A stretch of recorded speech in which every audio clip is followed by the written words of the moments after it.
It's been a rough couple of seasons for the Sacramento Kings. They've had Demarcus Cousins, one of the best players in the league, a physical big man who can body you up down in the post, but he's also shown ability to hit the three-pointer, hit a mid-range jumper, as well as drive inside and look like a shooting guard sometimes with the ways he can angle and contort his body to finish at the rim while still bulldozing through you because he's like 270 pounds. Boogie is a beast.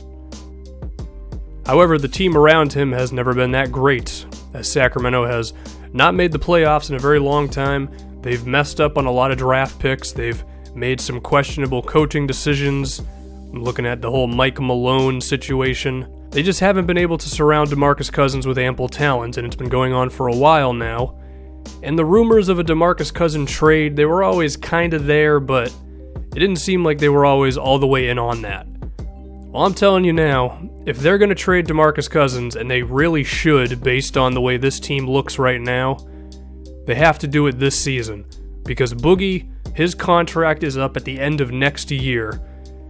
And if you wait until next season to trade the guy, you're not going to get full value for him because any team taking him on knows he's on an expiring contract. If you trade him this season, then the team taking him in can have a whole entire offseason to do whatever they can to build an ample team around Boogie, which is possible to do when you have an entire offseason to do it and you don't have to concentrate all your time on actually trading for DeMarcus. If you already have him on the roster, then you can build the team around him.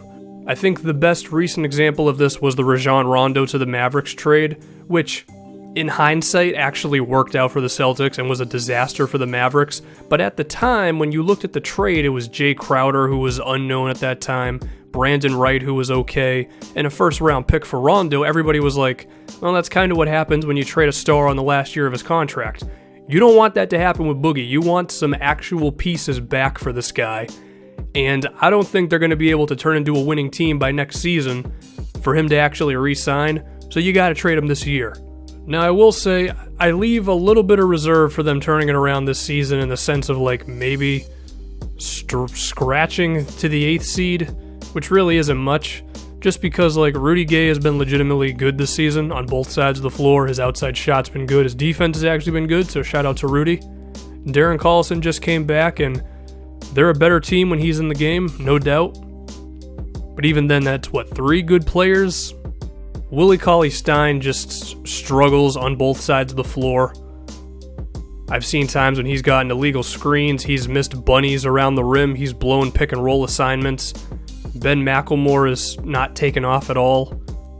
So besides just wanting to get maximum value for a star player that's probably going to leave anyway, another incentive to trade him is the Kings draft pick situation. Basically, the pick that they have coming up, if it's between 1 and 10, then Philadelphia has the right to swap picks with them, but the Kings still get a draft pick. Which as of right now, Philadelphia would not swap. But if it finishes outside of the top 10, then it goes to the Chicago Bulls. So worst case scenario is you keep DeMarcus Cousins this season, he drags you to like a 30-something wins, and in the lottery you end up with like the 11th pick. So then you lose your pick. So then you're going into next season with Boogie on a 1 year, you're not that good, and you didn't even have a recent first-round pick to get excited about. I just don't see how you can actually keep this guy. Unless for some weird reason he actually wanted to stay, but I mean, come on. And so I was looking through some teams to decide who would actually be ample trade targets for DeMarcus Cousins, and I have found one in each conference that I think has a real chance at trading for him if they wanted to, as well as a couple others that I'm not as committed to, but I think it could still happen. The first one is in the East, and it's the Washington Wizards. They are 2-7 at the moment, had a mediocre season last year, mainly due to injuries, and I think the guy who would start it is Bradley Beal. I mean, Beal, he's dealt with a lot of injuries with the Wizards, and him and John Wall have never really clicked. I don't believe the rumors that they dislike each other, but the fact that they're out there shows like there might be a little something there. And also, John Wall and DeMarcus Cousins were teammates, and I think Wall and Boogie could have one of the most devastating pick and rolls in the NBA today. Pick and rolls as well as pick and pops. So I think the deal, it would center around Bradley Beal, of course, Beal and some draft picks. Maybe you throw Marcin Gortat in there as well. I think it's an idea. Sacramento would get their shooting guard, who they can hope is actually going to stay healthy and be a big-time scorer for them. Then you could trade Rudy Gay, and you might be able to get a pick from Gay. And then you probably finish bottom 10. You get your pick. You have Bradley Beal going forward. It's an idea. And I would actually be kind of intrigued by DeMarcus Cousins' power forward being Markieff Morris, because Markieff has been always a good mid-range shooter. He's shooting well from 3 this season. He's over 40%. That could be the type of big man that Boogie needs next to him, someone who can stretch the floor. And actually having 2 big men who can both screen and roll or screen and pop for John Wall, that could be really tough to defend. I mean, you could have a horn set with all 3 of those guys, and you have to go off of somebody, and I think it could result in John Wall going to the basket, Boogie doing Boogie things, or Markieff Morris having an open jumper. Now, of course, you would be creating a vacancy at the shooting guard position for yourself if you're the Wizards. I mean, Marcus Thornton's shown some life as a shooter in the past, but given that you're 2-7, I think that might be it might be worth it going with Boogie over Bradley Beal. But then on the flip side for the Kings, I don't know if they would be comfortable taking on Beal, who 1 has struggled this season, 2 there are those injury problems that he's had, but still, we have seen Beal go off in playoff series, and with his athleticism and his shooting and it being only 23 years old, there's so much potential there. Sacramento might bite on it. The other team, this one's in the Western Conference, the Denver Nuggets. And the Nuggets, they're actually kind of primed to trade for DeMarcus Cousins, because the Kings could swap Boogie and immediately take back a center with really damn good potential. You could either go with Jusuf Nurkic, who seems like a big body who can post up, grab rebounds, finish really well inside, as well as be a roller. And interestingly, Nurkic was actually pretty damn good defensively in his rookie season, as the Kings were actually like 10 points better per 100 possessions when he was in the game. And his rim protection was ranked among like Marc Gasol and Anthony Davis in terms of like field goal percentage around the rim for the opponent. So he might be a real defender, although he is coming back from a lower body injury that is going to slow him down a bit. There's him, and there's also Nikola Jokic, who has a mid-range jumper, seems to be a very good passer, has the smarts to know where to be around the rim. The only question with him is how effective can he be on defense? Either one of these guys would be the start of a DeMarcus Cousins trade for the Nuggets, as it would give you the nice young center that you can plop in there immediately. You throw in some first-round picks, of course. And one interesting pick they have is the Memphis Grizzlies pick, which is protected 1 through 6. And if Memphis finishes towards the bottom of the Western Conference playoffs, which I think they're going to do, or potentially not get in there at all, that pick could be a nice lottery selection. I mean, you are risking that it goes within the top 6 and then you don't get it at all, but I don't think Memphis is going to be that bad. I mean, I picked them to be like the 7th seed in the West, so I think that is an enticing draft pick. And then if we look at the Nuggets, they're actually a veteran team that would be ready to win right now around DeMarcus Cousins, because you got Wilson Chandler, Gallinari, Kenneth Faried, Will Barton. Like, these are guys who could win right now. Now, that being said, you do still have Emmanuel Mudiay, who is going to require some more growing. And I actually believe the Nuggets, if they wanted to get crazy, and I'm not saying they should do this, but I think it's something they'll definitely think about, you could swap Mudiay and Darren Collison in the trade. Because Collison, he is a win-now type of point guard, and you would be surrounding DeMarcus Cousins with a whole lot of veteran talent. I mean, your starting lineup could be Darren Collison, Gary Harris, who's not a veteran but he's good, Wilson Chandler, and then you're going with like Gallinari or Kenneth Faried at the 4, Boogie at the 5. That's a lot of grown men around DeMarcus Cousins. And not only that, but the head coach of the Denver Nuggets is Mike Malone, as in the one head coach that Boogie has ever got along with. It seems like a pretty damn nice fit. And then for Sacramento, you do get that center. You get at least one draft pick that could potentially be in the lottery. Also, if I'm the Sacramento Kings, I'm asking for Jamal Murray in this trade. 19 years old, seems that he can be a scorer in the NBA, even if it's going to take him a minute.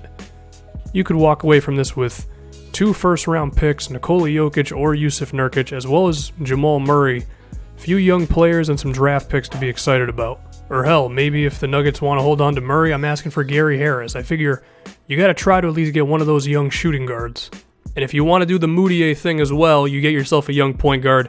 I would err on the side of no with that if I was the Nuggets, but I think it's something they'll definitely think about. So those are the two big ones for me, the Nuggets as well as the Wizards. But I actually think some other teams, one, there's the Chicago Bulls, who would have to give the Kings like a poo-poo platter of young players and picks. It would be like Denzel Valentine, Doug McDermott, Bobby Portis, 2 firsts. It's not ideal, but if you really can't find anything else for Boogie, which I highly doubt, I guess that's an option. The other one, of course, is the Boston Celtics.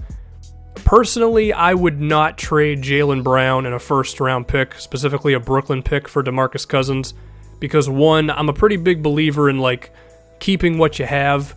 The example of this would be Klay Thompson and Kevin Love, how the Warriors thought about trading Klay for Kevin Love, and then they ultimately didn't because they were like, look, Klay fits in beautifully with Steph, he's a very good defender, I just don't know. And I mean, we all know what happened with the Warriors.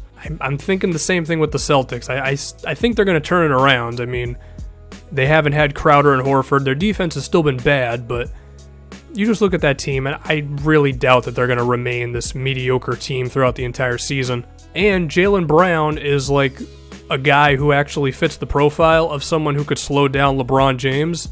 And if the Celtics want to win a championship within the next 4 seasons, they're going to have to go through LeBron. And if you have Jay Crowder, Marcus Smart, Jaylen Brown, guys who can actually cause some resistance to LeBron, I think you keep him on the roster. Plus, he's looked really damn good. He's looked patient. He's been a nice defensive player. And he's really damn good at finishing around the rim. So I wouldn't do it if I was the Celtics. I like Jaylen Brown a little too much. I think the potential for him is really damn high. But at the same time, if the Celtics really wanted to pull the trigger, the bare minimum for that move would be Jaylen and a Brooklyn pick. It would give the Kings a pick that looks kind of good. The Nets have been respectable this season because their head coach is like really damn good.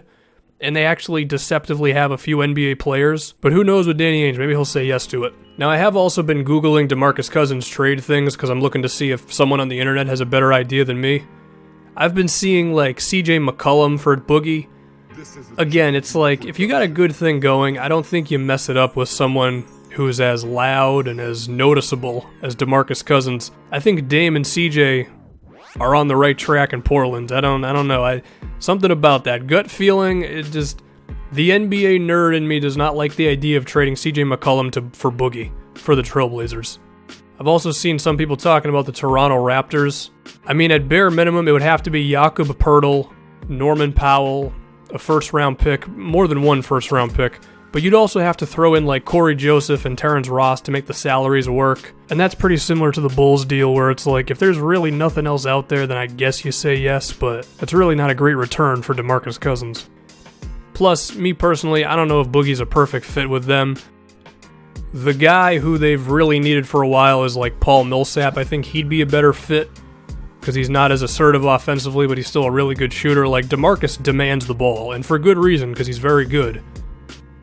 But I just don't think that would fit in well with Kyle Lowry and DeRozan and what they're doing. I've also heard about the Phoenix Suns, a move that could be like Dragon Bender, Brandon Knight, and some picks.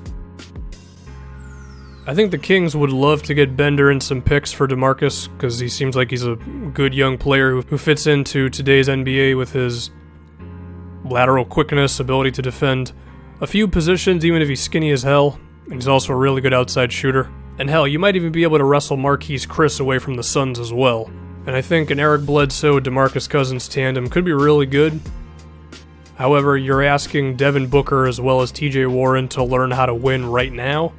They might be talented guys, but they're young, and there's a stepping stone in the NBA from being good to actually knowing how to win games. And I don't know if you have all the time in the world to wait for those guys to learn how to win when DeMarcus Cousins has an expiring contract in a little over a season. Now, of course, Boogie would make you better, and he would have the best point guard he's ever had with Bledsoe. But I don't know, I feel like that type of a trade for the Suns, that could be jumping the gun and trying to get good a little too quickly for them. If I was them, I would take a more conservative approach and embrace the young guys and realize this is going to be a long rebuild. But if they want to jump the gun a little bit, maybe they could make that move. Also, another team I have seen is the Los Angeles Lakers.